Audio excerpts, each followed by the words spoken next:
তাত আমি মাছ মাৰিবলৈ যাওঁতে আমি আমাৰ মানুহৰ বাঁহবিলাকত সোমাই সোমাই চাহ ভাত খাইছিলোঁ। কিন্তু পৰৱৰ্তী সময়ত আমি যেতিয়া ডাঙৰ হ'লোঁ, স্কুলত পঢ়িলোঁ, কলেজত পঢ়িলোঁ, তেতিয়া দেখিলোঁ যে আমাৰ মানুহবিলাকে সেই মাটিবিলাক এৰি থৈ গুচি আহিল আৰু তাত বিদেশীয়ে বসবাস কৰিলে।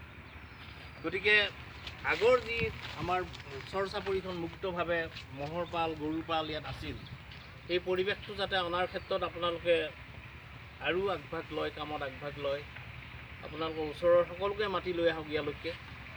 গতিকে তাকেই কামনা কৰি আটাইকেইখন সমবায়ৰ ভৱিষ্যত উন্নতি হওক তাৰেই কামনা কৰি মোৰ বক্তব্য সামৰণি মাৰিছোঁ।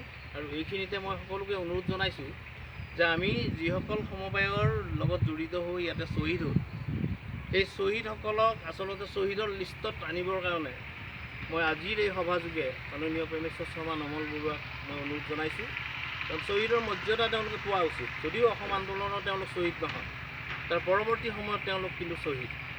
গতিকে সেইটো কামনা কৰি মই সকলোকে 1 মিনিট সময় শ্বহীদসকলৰ আত্মাৰ শান্তিৰ কাৰণে প্ৰাৰ্থনা জনাবৰ কাৰণে অনুৰোধ জনাইছোঁ। ওম শান্তি।